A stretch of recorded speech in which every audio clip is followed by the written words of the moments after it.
CBM project in the Department of Ophthalmology in CMC Ludhiana has been going on for decades. Recently, they have also collaborated with our PMR department, and for the year 2020, we had many plans and programs for conducting surgeries, camps, and going to the rural outreach. However, with the arrival of the COVID-19 pandemic, everything came to a grinding halt here and also elsewhere in the world.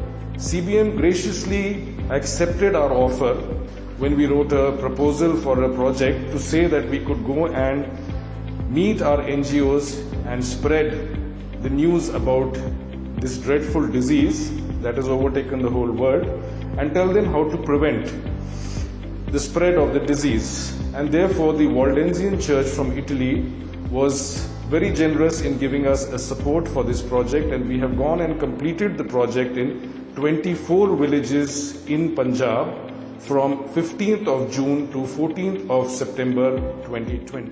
Hello, on behalf of Christian Medical College and Hospital Ludhiana, I would like to thank CBM and Waldensian Church in Italy for providing valuable assistance to manage COVID-19 crisis in CMC Ludhiana.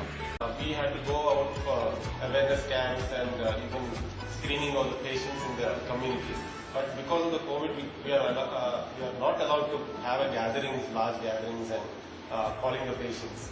So we are really thankful to the church and the CBM that they understood our challenges and they have allowed us to utilize the funds in a cohesive manner.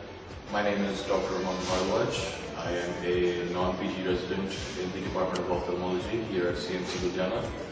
I am heading the awareness part of the project.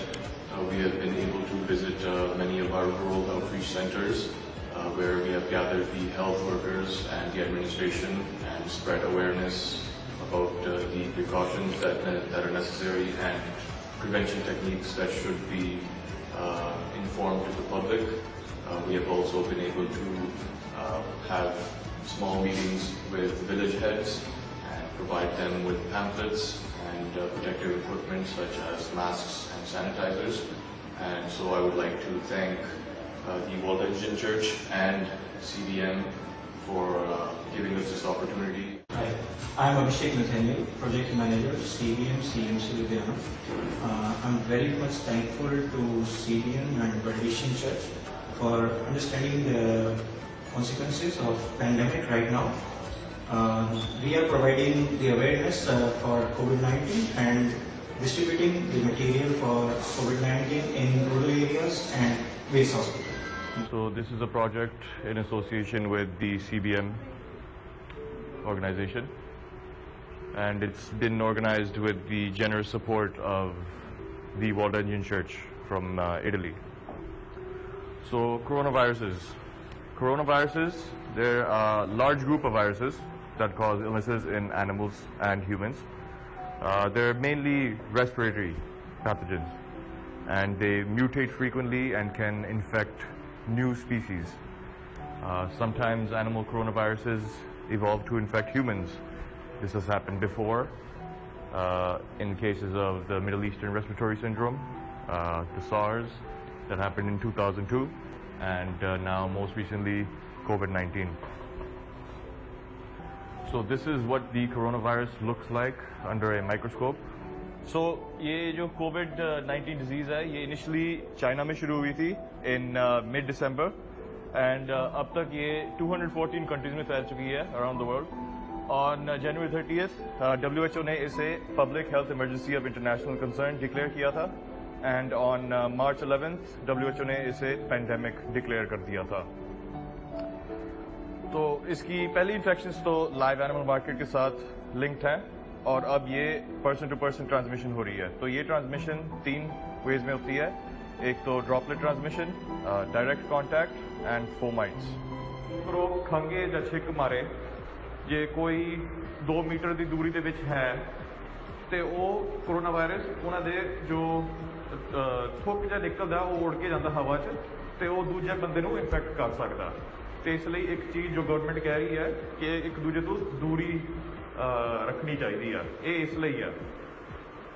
ਕਦੀ ਕਦੀ ਇੱਦਾਂ ਵੀ ਹੁੰਦਾ ਹੈ ਕਿ ਲੋਕੀ ਖੰਘ ਦੇ ਵੇਲੇ ਆਪਣੇ ਹੱਥ ਮੂੰਹ ਦੇ ਸਾਹਮਣੇ ਰੱਖ ਲੈਂਦੇ ਆ ਜਾਂ ਮਤਲਬ ਰੁਮਾਲ ਰੱਖ ਲੈਂਦੇ ਆ, ਪਰ ਫਿਰ ਉਹ ਆਪਣੇ ਹੱਥ ਧੋਂਦੇ ਨਹੀਂ ਆ, ਫਿਰ ਕਿਸੇ ਨਾਲ ਹੱਥ ਮਿਲਾਓਗੇ ਜਾਂ ਕਿਸੇ ਨੂੰ ਛੇੜੋਗੇ ਤੇ ਉਹਦੇ ਨਾਲ ਵੀ ਕਰੋਨਾ ਵਾਇਰਸ ਫੈਲ ਸਕਦੀ ਹੈ।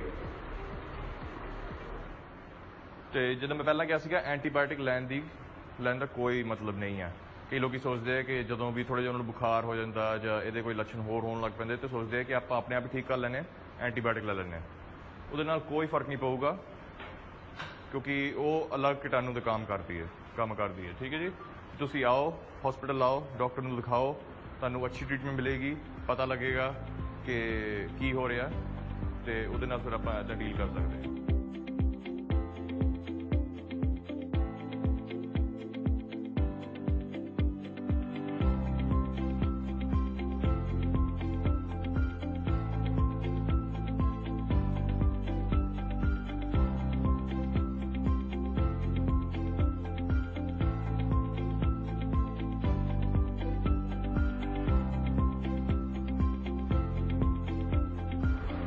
ਗੁੱਡ ਮਾਰਨਿੰਗ ਸਾਰਿਆਂ ਨੂੰ।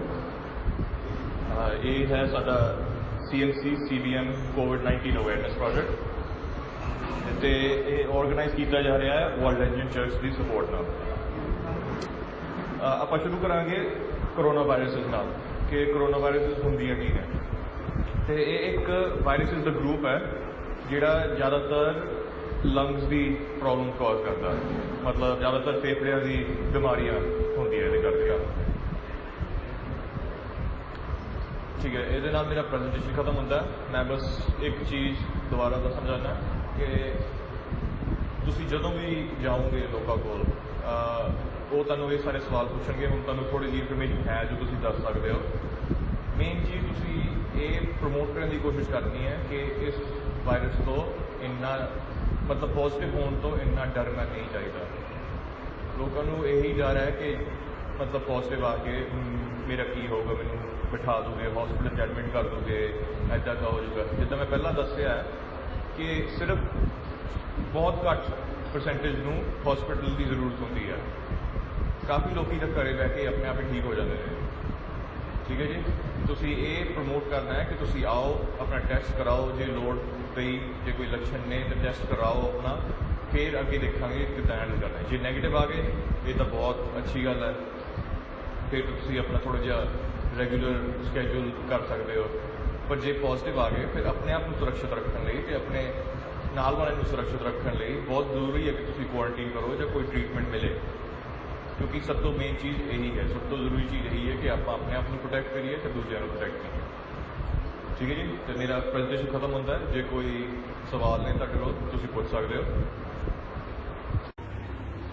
ਤਾਂ ਜਦੋਂ ਤੁਸੀਂ ਕਿਸੇ ਇਨਫੈਕਟਡ ਪਰਸਨ ਦੇ ਸੰਪਰਕ ਜਾਂਦੇ ਹੋ ਉਸ ਟਾਈਮ ਤੋਂ 5 ਤੋਂ 6 ਦਿਨ ਲੱਗਦੇ ਆ, ਕਹਿੰਦੇ ਆ ਕਿ ਤੁਹਾਡੇ 'ਚ ਇਨਫੈਕਸ਼ਨ ਡਿਵੈਲਪ ਹੋਣ ਲਈ ਕਿ ਤੁਹਾਨੂੰ ਲੱਛਣ ਦਿਖਣ ਆਪਣੇ 'ਚ। ਪਰ ਇਹ ਟਾਈਮ 2 ਦਿਨ ਤੋਂ ਲੈ ਕੇ 2 ਹਫ਼ਤੇ ਤੱਕ ਵੀ ਹੋ ਸਕਦਾ। ਮਤਲਬ ਤੁਹਾਨੂੰ ਲੱਛਣ 2 ਦਿਨ ਤੋਂ ਬਾਅਦ ਵੀ ਦਿਖ ਸਕਦੇ ਆ, 2 ਹਫ਼ਤੇ ਬਾਅਦ ਵੀ ਦਿਖ ਸਕਦੇ ਆ। ਜਦੋਂ ਮਾਸਕ ਉਤਾਰਨਾ ਆ ਪਿੱਛੇੋਂ ਦੀ ਫੜ ਕੇ, ਇਧਰੋਂ ਦੀ ਫੜ ਕੇ ਉਤਾਰਨਾ, ਕਿਉਂਕਿ ਜੇ ਤੁਸੀਂ ਅੱਗੇੋਂ ਦੀ ਛੇੜੋਗੇ ਜੋ ਕੀਟਾਣੂ ਰੋਕੇ ਗਏ ਨੇ ਉਹ ਤੁਹਾਡੇ ਹੱਥ ਤੇ ਆ ਜਾਣਗੇ ਹੁਣ। ਠੀਕ ਹੈ, ਫਿਰ ਤੁਸੀਂ ਕਿਤੇ ਹੋਰ ਛੇੜੋਗੇ ਉਹ ਫਿਰ ਹੋਰ ਫੈਲੂਗੀ। ਤੇ ਜਦੋਂ ਵੀ ਉਤਾਰਨਾ ਪਿੱਛੋਂ ਦੀ ਉਤਾਰਨਾ।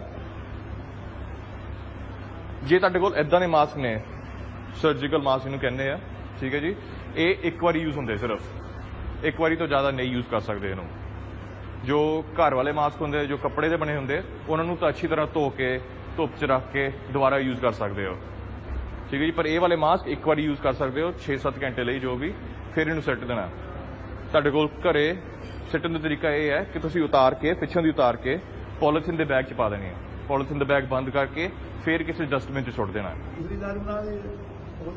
ਹਾਂਜੀ, ਦੂਸਰੀ ਨਾਲ ਹੀ ਹੋ ਜਾਂਦੇ ਨੇ ਉਹ।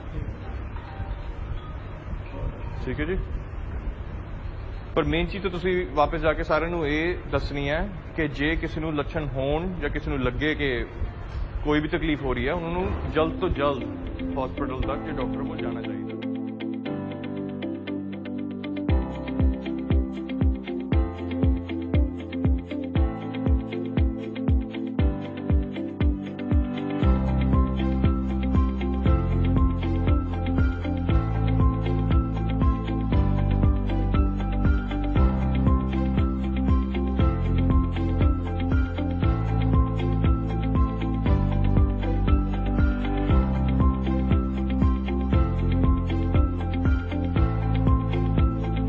ਸ਼੍ਰੀ ਅਕਾਲ ਸਾਰਿਆਂ ਨੂੰ।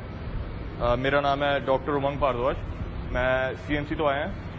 ਸਾਡਾ CMC ਤੇ CBM ਨਾਲ ਇੱਕ ਜਾਣਕਾਰੀ ਦਾ ਪ੍ਰੋਜੈਕਟ ਚੱਲ ਰਿਹਾ। ਨਾਰਮਲੀ ਉਹ ਪੈਸੇ ਦਿੰਦੇ ਆ ਕਿ ਆਪਾਂ ਕੈਂਪ ਕਰ ਸਕੀਏ, ਅਲੱਗ-ਅਲੱਗ ਪਿੰਡ ਜਾ ਕੇ ਲੋਕੀ ਫਿਰ ਆਪਣੇ ਆਪ ਨੂੰ ਦਿਖਾ ਸਕਦੇ ਆ, ਦਵਾਈ ਲੈ ਸਕਦੇ ਆ। ਪਰ ਹੁਣ ਕੋਵਿਡ ਕਰਕੇ ਆਪਾਂ ਇੰਨਾ ਵੱਡਾ ਕੈਂਪ ਕਰ ਨਹੀਂ ਸਕਦੇ ਤੇ ਉਹਨਾਂ ਨੇ ਕਿਹਾ ਕਿ ਤੁਸੀਂ ਜਾ ਕੇ ਫਿਰ ਥੋੜੀ ਜੀ ਕੋਵਿਡ ਬਾਰੇ ਜਾਣਕਾਰੀ ਦੇ ਦਿਓ ਸਾਰਿਆਂ ਨੂੰ, ਕਿਉਂਕਿ ਹੁਣ ਇਹ ਸ਼ੁਰੂ ਹੋ ਗਿਆ। ਪਹਿਲਾਂ ਤਾਂ ਸ਼ਹਿਰਾਂ 'ਚ ਸੀਗੀ ਜ਼ਿਆਦਾ, ਹੁਣ ਤਾਂ ਜਦ ਕਾਫੀ ਜ਼ਿਆਦਾ ਫੈਲਣ ਲੱਗ ਪਈ ਹੈ ਤਾਂ ਹੁਣ ਪਿੰਡਾਂ 'ਚ ਵੀ ਆ ਰਹੀ ਹੈ।